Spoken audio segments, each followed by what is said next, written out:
Welcome to SpecTalks. SpecTalks with Real Talk About Autism is a podcast hosted by Spectrum Autism Support, created to offer encouragement, shared experiences, and practical support for individuals with autism and their families.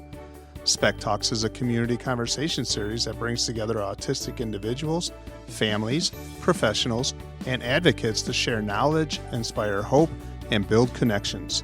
Through engaging speakers and real-life experiences, SpecTalks promotes understanding, practical support, and inclusive communities where individuals with autism can thrive at every stage of life.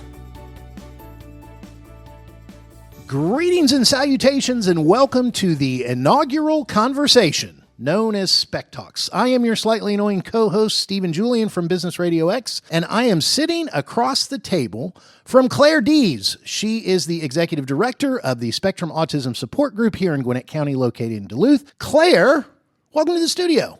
Thank you. So glad to be here today. Absolutely, absolutely. I have been looking forward to this for a little while. I have wanted to trap you in the studio and talk about the Spectrum Autism Support Group, talk about autism, talk about support groups and communities and how people can get involved where they live. And I didn't even have to trap you. You were like, let's do it. Let's have a conversation. So here you are. So I'm very excited. And this, of course, is something you've wanted to do as well. So thank you for letting me be a part of it. Welcome to everybody listening to the very first conversation. And why don't we start at the beginning of the story? As you and I were talking, I think you got to kind of start with our stories and other stories that you come in contact with. So for those people who don't know, take what I said and go a little bit farther. Talk to everybody about the Spectrum Autism Support Group and what you guys do. Okay, so we're a local support group here in Duluth, Georgia.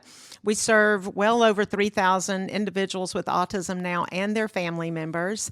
It's pretty exciting to see that we can reach so far now with virtual and in person as well. And we serve all age and ability, as well as parents, grandparents, dads, siblings, trying to really make a difference for the entire family and make a difference for our community. So when we started... Yeah, tell everybody how it started, because this started a while ago. We started 28 years ago, and our idea was just to start a support group.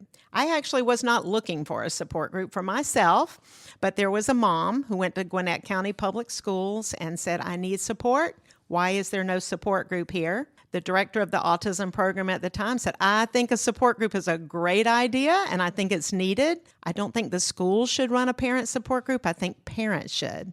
And this mom said, I'm a single mom. There's no way I could do it by myself. I would need help. And they recommended that maybe she meet me and that we might be able to start it together. And she had a business plan, a notebook with a plan of how to start a support group. And my background is business administration.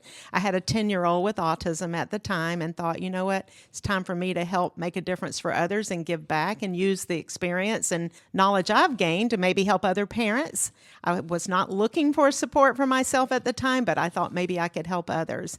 And so that's how we started. Our very first meeting, over 100 people showed up.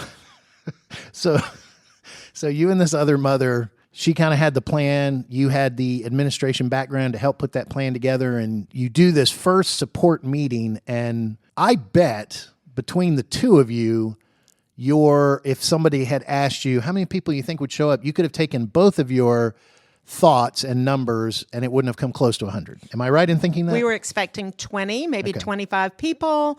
We had childcare for children provided by teachers, volunteered their time. We had free pizza and free childcare and a sibling group. And we were just going to have a little support group circle with a social worker to kind of facilitate a discussion on what people were looking for, what they needed in a support group. Needless to say, with 100 people, we had 25 children and we had 75 parents there. Wow. So we had 3 circles. And we each facilitated a circle, and then the social worker did. And we asked people, what are you looking for? What do you want? People wanted education. They wanted support. They wanted information, resources. But people started talking about what else they needed. Yeah. Summer camps, respite, after-school programs. Hey, we need a lot more. We need connections with other families. Yeah. So I'm thinking to myself, that all sounds wonderful, but we're just a couple parents here trying to provide a little meeting. We just opened the doors. You guys all bum rushed us. And we don't have money to start programs and do all of that. But that did plant a seed in my mind. And I'm thinking we need to become a 501c3.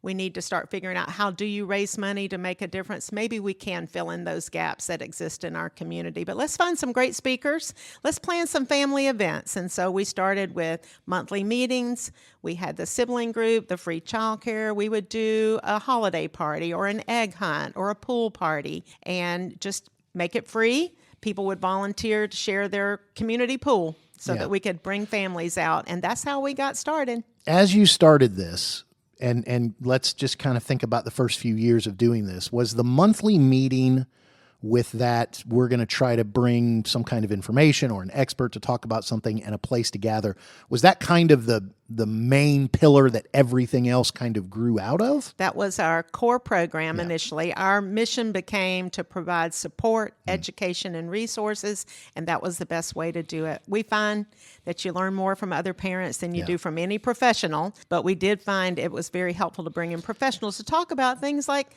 sleep issues or behavior challenges, things like that. Yeah.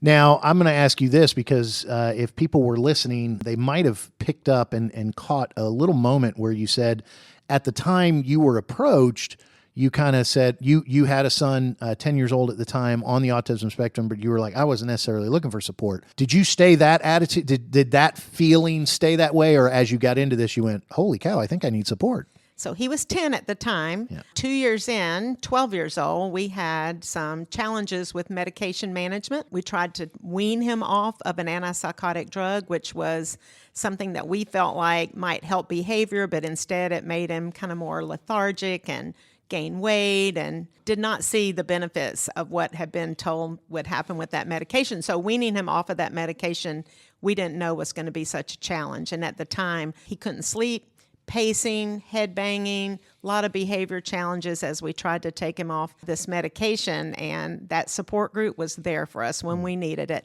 bringing meals, offering to help with our typical siblings, and doing what they could to support us through a very rough time. He needed to be in a hospital to come off of this medication. There was no hospital, so we were doing it in our home. And we're so grateful at that time to have a circle, a community to call on, of people who you didn't have to explain. They understood what you were going through. Yeah. As we continue this conversation, and there are other conversations we have, I know we're going to constantly be referring back to this story, but again, the first conversation I wanted to have is just kind of lay out what the story has been for Spectrum Autism Support Group. So you have those 100 people that first night, and we could go all the way to where we are today, and we will talk about that. But what were some of the other key moments? What were some of the other, like, you can look back and go, that was a pivot point, or that was a point where on this journey that Spectrum has been on, where I go, holy cow, that, we're going to have to do this, or we're going to have to add this, or you kind of said that first meeting, they're like, we need this, we need this, we need this. And you were like, okay, we can't do all that. Just two parents. What was the next thing that got added that was kind of a big thing, another pillar that got added? So adding the family events just sort of naturally flowed, but we had a small team of parents that were like our core leadership team. We met once a month for lunch. It gave parents a chance to be involved, first of all, in the direction of the organization. It was parent-led. It wasn't just me and Rochelle who started the group, but it was a team effort. Who are we going to have come speak? What kind of family events could we do? Who could host this at their home? We would be able to laugh together, find the humor in the things that other people may not have found humorous, that our kids were doing. People weren't embarrassed to invite you to their home where they might have had holes in the wall or a house that wasn't kept up as well because of having some challenges with autism in the home. And so we became a very strong core group as we went forward planning. So we had a young mom who came with a 3 or 4 year old newly diagnosed with a lot of energy and passion, who was in a neighborhood in our area that did a lot of give back to the community.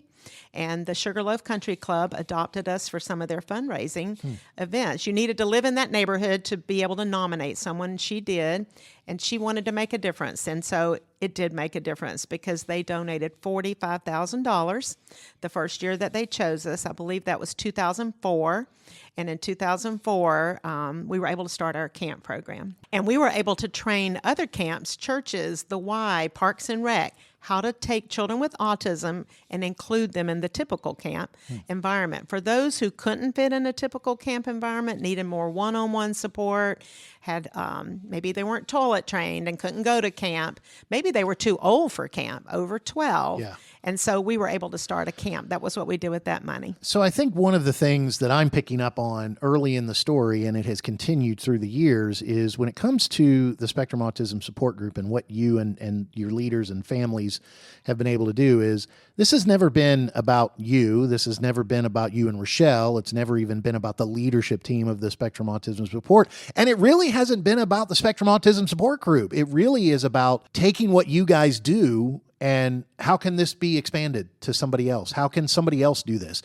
I just, in that story right there, almost from the first year you start being able to offer a camp, you're immediately going, well, how can we help other camps include other people on the spectrum and not just come to our camp? Which, I don't know if you realize this, that's not normally the way it goes. Normally it's, I got this cool thing and I don't want anyone else to do it but me. So, I mean, from the beginning, when you did that first camp, very quickly, you also added training for other camps to allow people with autism to go to those camps? Absolutely. It's all about inclusion. The whole point was that people be included in their community wherever they live. And people call from other states, other counties, other side of Atlanta saying, hey, how come you don't have one of these in our area? How do we get a Spectrum there? And I'm like, you know what? I can't run them everywhere, but I can teach you how to do it where you are. Yeah. So Spectrum has always been willing to show this is what we're doing and you can do it too in your area. Absolutely. Our first year, we trained 18 camps. First year you ran a camp? The first year we started our camps. We started by training other camps first before we even hosted our own. I don't know if anyone else listening to this is having the reaction I am having. And by the way, it's an authentic reaction. I mean, Claire and I, hey, little secret in on the podcast where we kind of talked about what we were going to talk about. But I did not know on the very first year you ran your own camp, you were helping 18 other camps through training include people on the spectrum that would be attending or helping them allow themselves to attend, which, by the way, if you ever want to grow your camp, find a way to be trained so that you can include people on the spectrum in your camp because they'll show up and they'll have a great time and you'll have some very unique experiences. You'll have some fun experiences. You'll have some stories to tell, and you might even have some things you've never seen before, right? I mean, that's kind Absolutely. of We part of actually gave small grants to those camps if they would hire staff and train them, allow people with autism to attend. So 55 individuals with autism the first year attended those camps. Yeah. And then when we started our camp, we started with 20 kids. Nice. So we start with the monthly meeting. You have the camps. I've got one thing I know of because it's when we first started attending the Spectrum support groups. But what would you say is the next big pillar in your story where Spectrum is today? Well, we started respite programs, which is sort of based off of our camp model. So what we do now, we call it Saturday day camp, but it's just like a day and day camp, but it gives a parent 5.5 hour break for respite. And then the child is in a program where they're getting social skills, training, opportunities to not just babysitting, make friends and to work on those needed social skills, which is the lifelong learning issue for people with autism. So we focus on social skills on all of our programs. So it's almost like you take the camp, which is a one-time, usually in the summer experience, and now you're providing it year-round by giving one day at a time on Saturdays, maybe once a month or whatever it is you started offering. So that ability of parents to be able to go, let me have some time while my child is also being not just cared for, but also giving them that opportunity with social skills. Obviously, that's huge. Let me stop with the Spectrum story for a little bit, and let me just ask you, you kind of shared a little bit of your story. Again, your story is going to be interwoven through all of this. Can you give me a good example of names can be changed to protect those who aren't showing up on the show, but I know in the years you've done Spectrum, there are stories after stories, and I'm going to share a little bit of my story. But before I do that, what are some, I don't want to say typical, because there is no typical story when it comes to the autism spectrum, but what are some of the stories that other people listening would go, ooh, I can relate to that. I can relate to that. The people who've come through the doors, the people who children have been part of Spectrum? I mean, one of the things I think of is, we were borrowing churches. We didn't have our own space. So you come in and there's little lined up chairs and you sit down and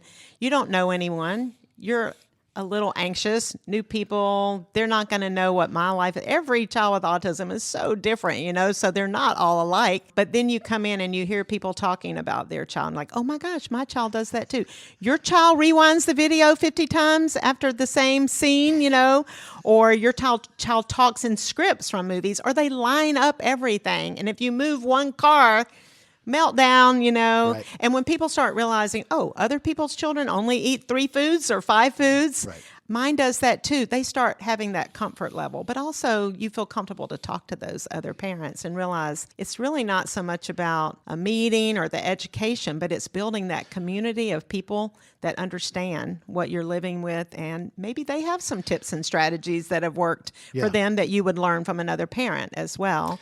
Now, you have not, in all the years that Spectrum has been offering that parent meeting and the support meeting, you have not been able to rid the world of, and this is not just Autism Support Group, but this is any group, it is still a circle of chairs.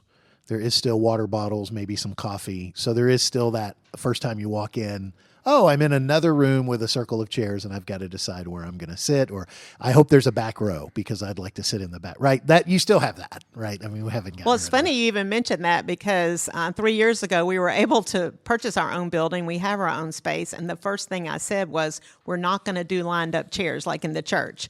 We're going to have round tables where you sit around a table and it's a little easier to talk to people. Those churches with their rectangular tables. And you kind of have that person across from you. You kind of have to speak or smile or say something, and it does create more of a circle of support and a way to communicate with others. And really, sometimes you just need to meet one person that understands and can say, I've been there, I got it. You can do this, right? You need a cheerleader sometime and encouragement. Those speakers are awesome. They come in and help you with practical things, learning all the things you might need to know to navigate this journey. But I think the parent support is really the most important part. I think one of the best things hearing this story, and just as a quick little recap, we're speaking with Claire Dees. This is SpecTalks. This is the podcast supported by the Spectrum Autism Support Group. And one of the things I think your group does probably different from most other things in the autism community is from day one, you brought in other parents like yourself. This was started by parents. That teacher, I'm glad they said that, or that school administrator, I'm glad they said that. It needs to be started by parents because you brought other parents to the table. Okay, what do you guys want? What should we do? Not that you could do everything, but just get those ideas, because I would bet most of your great speakers who come in and give great content and great advice and great thoughts on topics, they've been requested by parents. Just so that I kind of say this at this point, the reason I wanted to be the slightly annoying co-host on this show is because my wife and I have been part of the Spectrum Autism Support Group, and we were first advised of the existence of it when our son was diagnosed between 2nd and 3rd grade, and he was going to go into support program at the school, and it was suggested, hey, by the way, there's some support groups. Here's this one in Gwinnett County, and we immediately joined on Facebook. And what I found was, not every month for us, but boy, it was often every other month or so, and sometimes 3 months in a row, we'd go, that's a good topic. We should go listen to that. I believe one of the first ones I went to was a legal topic about guardianship versus just being an interested party, and just found it fascinating. And then most recently, you had someone who's talking about adaptive driving skills. Our son is now 20, and he does not drive yet because he struggles with executive decision making. It takes him a long time to decide, what do you want to do? And simplest question to me of, are we going to do this or not?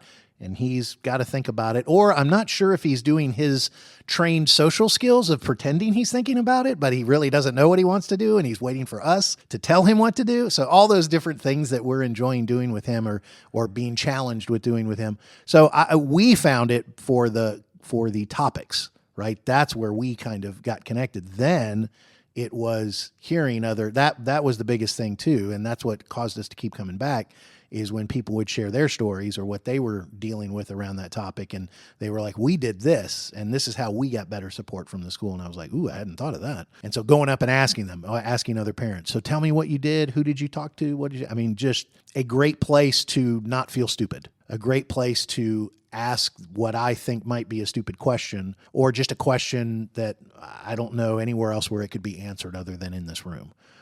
So that was the biggest thing. And then when we started doing some of the events, it was just like, oh, great, hanging out with other parents and hanging out with other kids and other families doing stuff. So that was our experience and continues to be our experience. So anyway, going back to your story of the whole, you talked about becoming a 501c3. At what point did you, Claire Dees, realize, oh man, there's a lot more to volunteering here. The structure begins to take more and more shape. It's got to be more than just a loose affiliation of parents. You created a 501c3, and I don't want to get lost in the weeds of creating a 501c3, but while you involved the parents, there was also this opportunity to kind of make this more of an organization. Even though it's parent-led, it kind of became an organization. At what was there a breaking point? Was there a tipping point? Was there a critical point where you were like, okay, we gotta, somebody advised you, hey, you got to get a board, you got to do these kind of things. Talk about that. Well, as a 501c3, you are required to have a board. So we were. I tried to trip her up with that, but she nailed it. That was very good. much a parent-run board. Initially, I felt like that's who we want to hear from, right? That's who needs to shape this organization and where we're going, the people that it matters to. I don't think I even thought about it being a conflict of interest because we were just a support group when we started, like a little group, we thought. Even though 100 people still came every month, we were doing support group meetings and family events for several years until we started our camps. But when I started realizing that we may not always get those big donations from that one neighborhood, right? We've got to figure out how to raise money to keep these camps going and keep things affordable and free, if possible, for our families. So I learned quickly that I needed to learn how to write some grants. I needed to find corporate sponsors and donors bigger than just our families. We're not the ones with the money. And we would take small donations at a monthly meeting. Somebody would maybe throw in $5 to help with childcare. We did start using paid childcare, trained teachers to help with childcare so that we had consistent childcare. They knew our children. They were trained in the field of autism. We did use some student volunteers to support that, but it was something we learned early on is that volunteers don't always show up.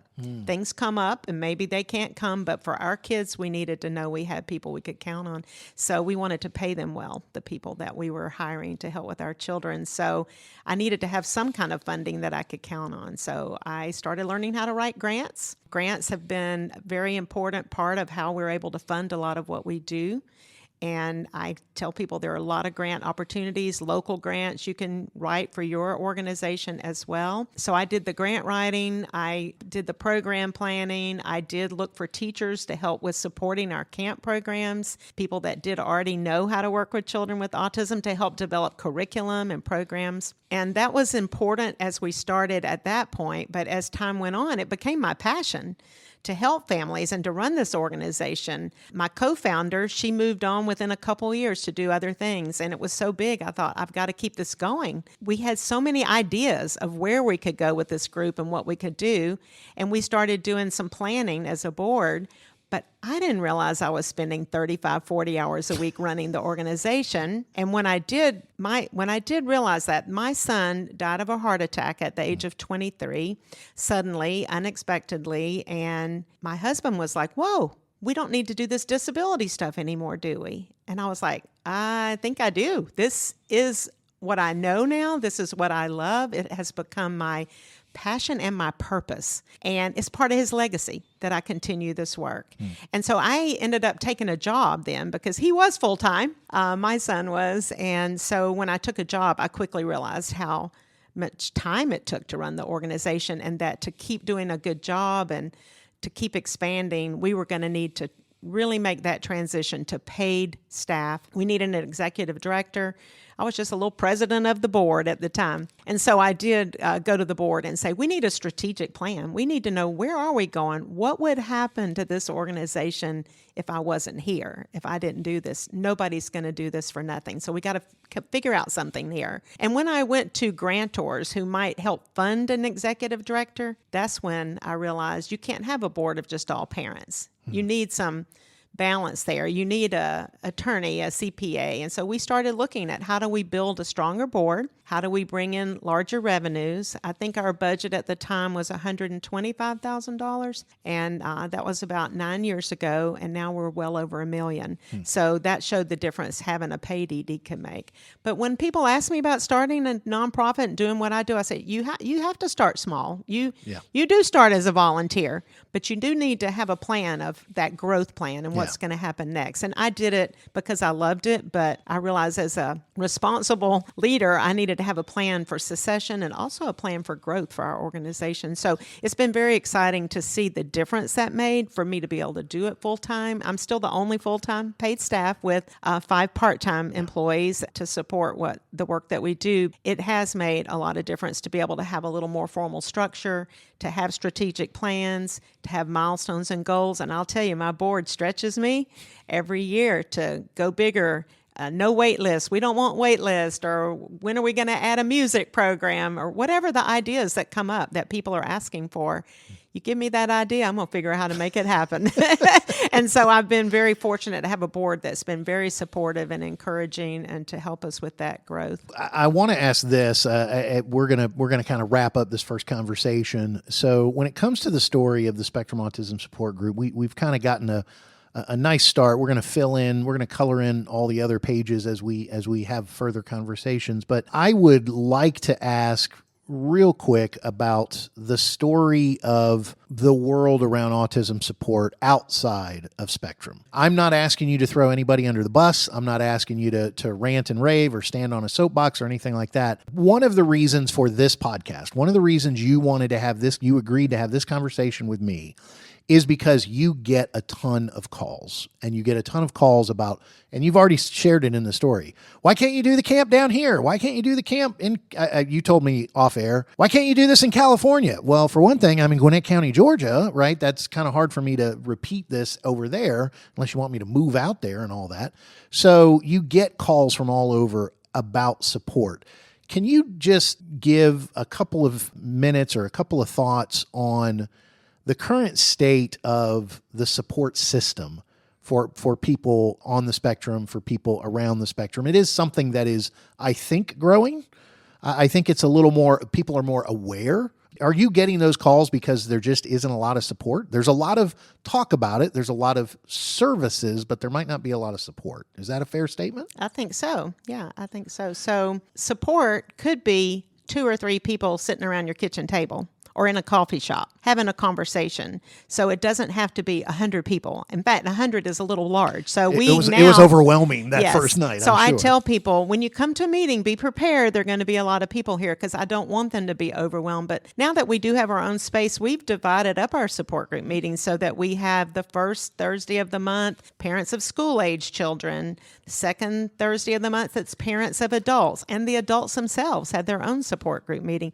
Maybe the dad's group meets on a different night at a different place so that we don't have 100 in that space at one time, and you can have those more intimate conversations in a smaller group like that. So when I used to tell people about starting a support group, I say, you don't really want it to start as big as ours did. You want to start it smaller and let it grow and figure out, what does your community need?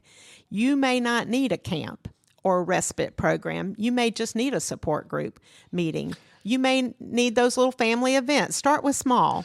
But you may say, you know what, we've got a little support system going, but we don't have respite. We don't have a camp. So, okay, focus on that thing you need in your community to start with. I was going to say that support group of maybe even less than 10 people, maybe a little over 10, who knows, but that support is maybe the best first step. that a community can take is if you're looking around and you have a child on the spectrum and you don't have a support group, find the other parents and go, hey, can we get together for coffee? That can be the first step. That could be, or it could be you start a family event and that draws the parents that you need for your support group. So you may organize a bowling event or a pool event with your local Parks and Rec, or rent a pavilion at a local park and have a picnic and have some sensory fun activities and get the people there.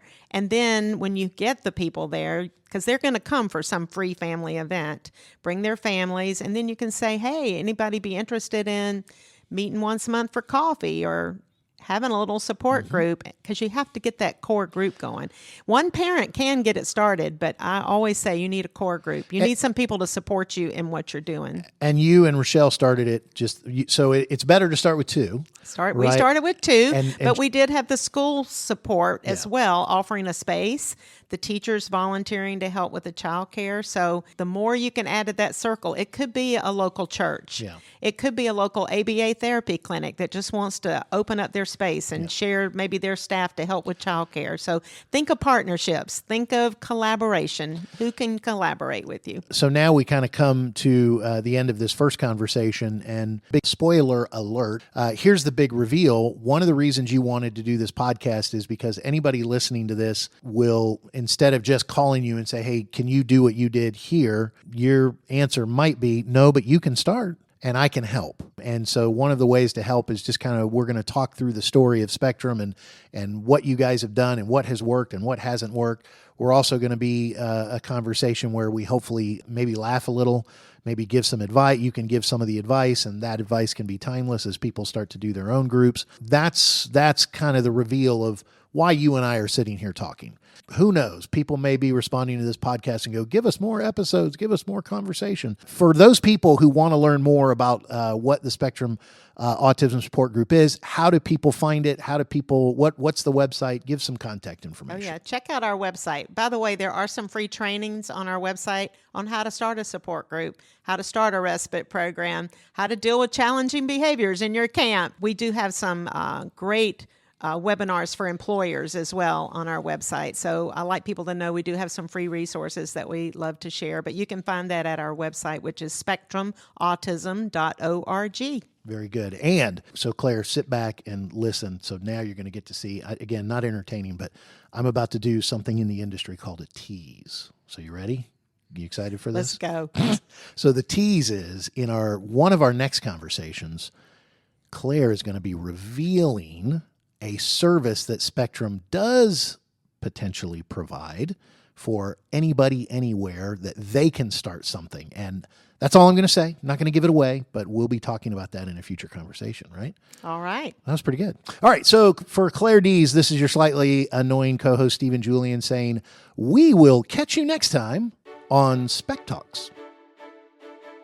Thank you for joining us today on SpecTalks with Real Talk About Autism, a podcast hosted by Spectrum Autism Support, created to offer encouragement, shared experiences, and practical support for individuals with autism and their families.